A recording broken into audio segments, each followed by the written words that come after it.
Hello everyone. তো আজকের ভিডিওতে আমরা ব্যাংকার্স অ্যালগরিদমের সিমুলেশন দেখব। তো তার আগে আমরা দেখব যে ব্যাংকার্স অ্যালগরিদমটা আসলে কি, এটা কিভাবে কাজ করে। তো এখন আমরা চ্যাটজিপিটির মুখ থেকে শুনবো ব্যাংকার্স অ্যালগরিদম কি এবং এটা কিভাবে কাজ করে। Absolutely. The banker's algorithm is a resource allocation and deadlock avoidance algorithm. It works by simulating the allocation of resources to different processes and checking whether the system remains in a safe state. A safe state means that there's at least one sequence of process executions that won't lead to a deadlock. We need to learn it because it helps ensure that resource allocation is done safely, preventing deadlocks in systems where multiple processes compete for limited resources. It's particularly important in operating systems and environments where resource management is critical. তো ChatGPT যেটা বললো সেটার মূল কথা হচ্ছে যে bankers অ্যালগরিদমে ধরো প্রথমে কিছু রিসোর্স দেওয়া আছে একটা কাজের জন্য। তো ওই রিসোর্সের কারণে সিস্টেমটা ডেডলক হবে কিনা এটার সিমুলেশনটার জন্য আমরা ব্যাংকার্স অ্যালগরিদম ইউজ করি। আর আরেকটা কথা হচ্ছে যে প্রথমে যে রিসোর্সটা দেওয়া হলো সিমুলেশন শেষেও যদি সেম লেভেলের রিসোর্সটা অ্যাভেলেবল থাকে তাহলে আমরা বলে দিতে পারবো যে এখানে ডেডলক হচ্ছে না, এই সিস্টেমটা হচ্ছে সেফ। তো এখন আসো সিমুলেশনে যাই। এখন আমরা ব্যাংকার্স অ্যালগরিদমের সিমুলেশনটায় যাব। প্রথমে দেখো আমাদের বলা আছে যে R1 এর জন্য রিসোর্স হচ্ছে 10, R2 এর জন্য রিসোর্স হচ্ছে 5, R3 এর জন্য রিসোর্স হচ্ছে 7। এটা হচ্ছে আমাদের গিভেন রিসোর্স, এটা মনে রাখো। এখন দেখো আমাদের কোশ্চেনে কোনটা কোনটা দেওয়া থাকবে, যেহেতু আমি পুরোটা কমপ্লিট করছি। কোশ্চেনে এই যে প্রসেস, ম্যাক্স নিড এবং অ্যালোকেশন, এই যে ম্যাক্স নিডের এই নাম্বারগুলা এবং অ্যালোকেশনের এই সংখ্যাগুলা এগুলো দেওয়া থাকবে। আমাদের কারেন্ট রিসোর্স নিডটা ক্যালকুলেট করতে হবে, তারপরে অ্যাভেলেবল রিসোর্স বের করতে হবে এবং এই অ্যাভেলেবল রিসোর্সের সবার লাস্টে যেটা আসবে সেটা যদি এই তিনটার সাথে মিলে যায়, যেমন এখানে 10, 5, 7 আছে, সবার লাস্টে 10, 5, 7 আসতে হবে। দুইটা যদি সেম আসে তাহলে আমরা বলবো সিস্টেমটা সেফ, যদি সেম না আসে আমরা বলবো সিস্টেমটা সেফ না, এখানে ডেডলক হবে। এখন দেখো কয়েকটা জিনিস। এখন এই যে কারেন্ট রিসোর্স নিড, এটা বের করার সূত্র হচ্ছে max need minus allocated resource. যে max need minus allocated resource, এটা থেকে এটা বিয়োগ করলে কারেন্ট রিসোর্স নিড চলে আসবে। আর একটা জিনিস, এই যে এখানে দেখো, যদি এটা পরে বলবো এমনি বলে রাখি, নিড যদি গ্রেটার দেন আর ইকুয়াল অ্যাভেলেবল হয়, এখানকার যে নিড আছে এটা যদি গ্রেটার দেন আর ইকুয়াল মানে অ্যাভেলেবলটাকে এই নিডের চেয়ে সমান অথবা নিডের চেয়ে বড় হইতে হবে, তখন আমরা নিউ অ্যাভেলেবলটা কিভাবে ক্রিয়েট করব, নিউ অ্যাভেলেবলটা কিভাবে ক্যালকুলেট করব, old available plus calculated resource. কেউ যদি না বুঝে থাকো আমি এখানে দেখাবো, এটা জাস্ট বলে রাখলাম।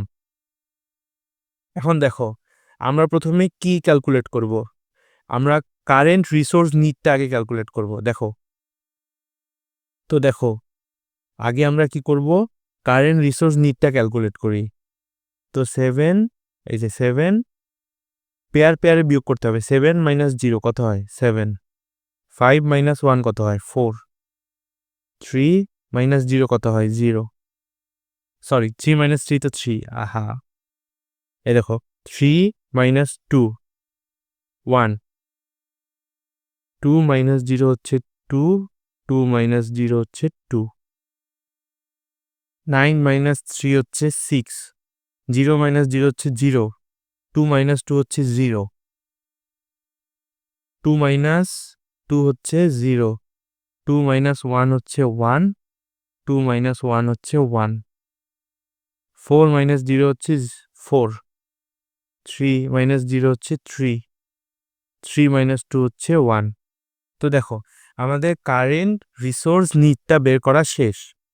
এখন আর একটা জিনিস দরকার, এই যে অ্যালোকেটেড রিসোর্স যেটা আছে না, দেখো আমাদের রো ওয়াইজ অ্যালোকেটেড রিসোর্সটা ক্যালকুলেট করতে হবে।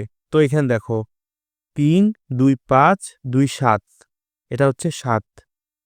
এখানে দেখো 1 আর 1 2, R2 এর জন্য হচ্ছে 2, আর R3 এর জন্য কত দেখো 2 আর 1 3, 2 5, তাহলে 7 2 5। এখন দেখো আমাদের টোটাল গিভেন রিসোর্স কত, এই যে উপরে দেখো 10 5 7, টোটাল গিভেন রিসোর্স হচ্ছে 10 5 7। আর আমাদের এই যে rho wise total allocated resource কত? 7, 2, 5। তো আমাদের এই যে গিভেন রিসোর্সের সাথে টোটাল অ্যালোকেটেড রিসোর্স বিয়োগ করলেই তো আমরা অ্যাভেলেবল রিসোর্সটা পেয়ে যাব। আশা করি এটা বুঝতে সমস্যা হয়নি। তো 10 থেকে 7 গেলে হচ্ছে 3, 2, 3, 4, 5, 3, 5, 6, 7, 2, তাহলে 3, 3, 2। দেখো আমরা প্রথম অ্যাভেলেবল রিসোর্সে কত লিখব? 3, 3, 2। এটা কিন্তু মোস্ট ইম্পর্টেন্ট। প্রথম অ্যাভেলেবল রিসোর্সটা কিভাবে আসলো? যেটা গিভেন রিসোর্স কোশ্চেনে দেওয়া থাকবে ওইটা মাইনাস রো ওয়াইজ অ্যালোকেটেড রিসোর্সের যোগফলটা বিয়োগ হবে। এইগুলা হচ্ছে রো ওয়াইজ অ্যালোকেটেড রিসোর্সের যোগফল। ওটা থেকে এটা বিয়োগ হলো, বিয়োগ হয়ে আমরা যেটা পাইলাম সেটা হলো আমাদের অ্যাভেলেবল রিসোর্স। এখন আমাদের এটা দরকার। এখন দেখো এই যে এখানে যে নিড, এই যে P1 এর সোজায় দেখো এই যে এখন নিড কত? এই দেখো কারেন্ট রিসোর্স নিড হচ্ছে 1, 2, 2। এই নিডটাকে কি হইতে হবে? সমান অথবা ছোট হইতে হবে অ্যাভেলেবলের চেয়ে। যদি বড় হয় তাহলে আমরা যে কাজটা করতে চাই, এই যে এই কাজটা আমরা করতে পারবো না। আমি ডাইরেক্ট সিমুলেশনে দেখাই তাহলে বুঝবা, মুখে কথা এত বোঝা যায় না। দেখো এই যে P1 এর শুরুতে, P1 এর সোজায় দেখো আমার কারেন্ট রিসোর্স নিড কত? 1, 2, 2। আর এই উপরে অ্যাভেলেবল রিসোর্স কত? 3, 3, 0। তো এইটা এই তিনটা পেয়ারের চেয়ে এই তিনটা পেয়ারই বড়, তিনটাই বড় হইতে হবে। এটার চেয়ে এটা বড় হইতে হবে, এটার চেয়ে এটা বড় হইতে হবে, এটার চেয়ে এটা বড় হইতে হবে, তিনটাই বড়। এখন দেখো আমরা কি করব? এই অ্যাভেলেবল রিসোর্সটার সাথে ওই কারেন্ট রিসোর্স নিড যেটা কম্পেয়ার করলাম ওইটার অ্যালোকেটেড রিসোর্সটা যোগ করে দিব। দেখো 3 আর 2 কত হয়? 5। তারপরে 3 আর 0 হচ্ছে 3, আর 0 প্লাস 2 কত? 2। তাহলে 3, 3, 2 হইল। এখন আবার চেক করব। দেখো এইটার কাজ আমাদের শেষ। এখন দেখো একটা জিনিস, আমরা যখন কোনো একটা অ্যালোকেটেড রিসোর্স ইউজ করলাম ওই প্রসেসটার পাশে আমরা একটা টিক চিহ্ন দিয়ে দিব। এখন দেখো আমরা পরেরটায় আসলাম, এই যে 600 এটা আসলাম। এখন দেখো 600 চেয়ে কি 532 বড়? না, বড় না। দেখো কারণ 6 এর চেয়ে তো 5 ছোট। বাকিগুলো কম্পেয়ার করবো না, একটা যদি ছোট হয় তাহলে তার হবে না। তো আমরা এইটাকে এখন নিচ্ছি না, আমরা পরের লাইনে আসলাম 001। দেখো 001 এর চেয়ে 532 বড়, 0 চেয়ে 5 বড়, 1 এর চেয়ে 3 বড়, 1 এর চেয়ে আবার 2 বড়। তো আমরা কি করব? এইটার অ্যালোকেটেড রিসোর্স কত? 2, 1, 1। এটার সাথে 532 যোগ করে দিব। তাহলে 5 আর 2 কত হয়? 7। 3 আর 1 4, 2 আর 1 3। ঠিক আছে, দেখো আমরা কার অ্যালোকেটেড রিসোর্স ইউজ করলাম? এই যে P3 অ্যালোকেটেড রিসোর্স ইউজ করলাম। তো P3 তে টিক চিহ্ন দিয়ে দেব। এখন আবার এই যে এখন এইটা এতক্ষণ এটার কাজ করলাম, এখন এখানে আসো। দেখো 4 এর চেয়ে কি 7 বড়? হ্যাঁ বড়। 3 এর চেয়ে 4 বড়? হ্যাঁ বড়। 1 এর চেয়ে 3 বড়? বড়। তো আমরা কি করব?